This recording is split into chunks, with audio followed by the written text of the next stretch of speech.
लखनऊ में आज शिया धर्मगुरु मौलाना कुल्बे जवाद ने एक प्रेस वार्ता कर कहा कि कथित इस्लामिक शिक्षा के केंद्र दारुल उलूम देवबंद ने गजवा-ए-हिंद भारत पर आक्रमण को मान्यता देने वाला फतवा जारी किया है। दारुल उलूम देवबंद ने अपनी वेबसाइट के माध्यम से ये फतवा जारी किया है। इसमें गजवा-ए-हिंद को इस्लामिक दृष्टिकोण से वैध बताते हुए महिमा मंडित किया गया है।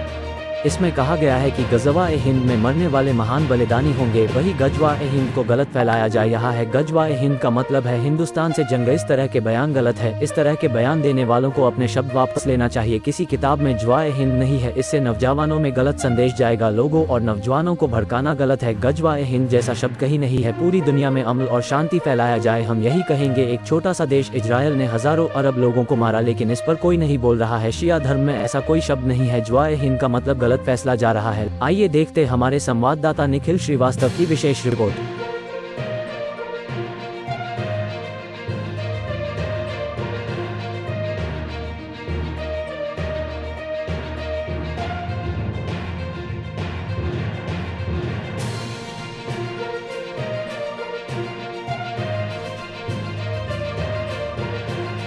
साफ होना बहुत जरूरी है उसको, और वो है कि एक लफ्ज इस्तेमाल किया जाता है गज़वा-ए-हिंद। गज़वे के मानी है जंग के, यानी हिंदुस्तान से जंग। तो ये अब मुझे देखा नहीं, लेकिन मुझे बताया गया कि साहब देवबंद से भी कोई ऐसी बात आई है कि साहब ये गज़वा-ए-हिंद जो है वो हदीसों में है, लिहाजा इस पर शरीक होना का बहुत बड़ा सवाब है। तो पहली बात तो ये है कि किताब है अहले सुन्नत की, मुस्नद इमाम नसाई है, उसमें गज़वा-ए-हिंद का तज़किरा है। इसी तरह से एक किताब है मुस्तदरक इमाम हाकिम, उनमें उस पर तज़किरा है। सिर्फ 2 किताबों में तज़किरा इसका है, लेकिन आज तक ये नहीं मालूम हो सका कि वो गज़वा-ए-हिंद है क्या, क्योंकि अलग अलग हर जमाने में जो भी जंग लड़ी गई कहा गया यही गज़वा-ए-हिंद है। मोहम्मद इब्ने कासिम ने यहाँ पर हमला किया था, तो अक्सर सुन्नी उलमा, शियों में नहीं है ये हदीस।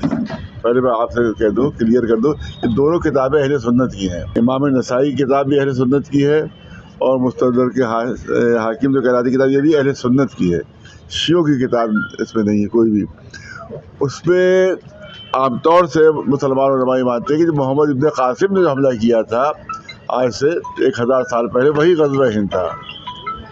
तो लिहाजा अब गज़वा-ए-हिंद के तज़किरे की कोई ज़रूरत ही नहीं है कि जो चीज़ 1000 साल पहले हो चुकी उसको हम बार बार उसका तज़किरा करें। लिहाजा अक्सर सुन्नी उलमा ये मानते हैं कि गज़वा-ए-हिंद मोहम्मद इब्ने कासिम जो हिंदुस्तान में हमला किया था वो। इसी तरह से जब महमूद गज़नवी ने हमला किया तब भी वो मोहम्मद गज़नवी कहते थे गज़वा-ए-हिंद यही है। जब नादिर शाह ने हमला किया हिंदुस्तान पर, कहा गज़वा-ए-हिंद यही है। जब अहमद शाह अब्दाली ने हमला किया तो कहा गज़वा-ए-हिंद यही है। तो आज तक पता ही नहीं चला गज़वा-ए-हिंद है क्या।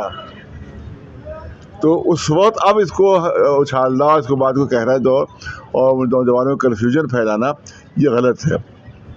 जब खुद सुन्नी उलमा को नहीं मालूम कि गज़वा-ए-हिंद क्या है तो अब उसको बार बार अब दोहराने के ज़माने में ये बिल्कुल मुनासिब नहीं है। लिहाजा उनको अपनी बात वापस लेना चाहिए। तो ये लॉन्च हम यहाँ पे यूपी में आज कर रहे हैं ताकि हम यहाँ पे बहुत सारे जो लोग हैं उन तक ये पहुँचा पाए।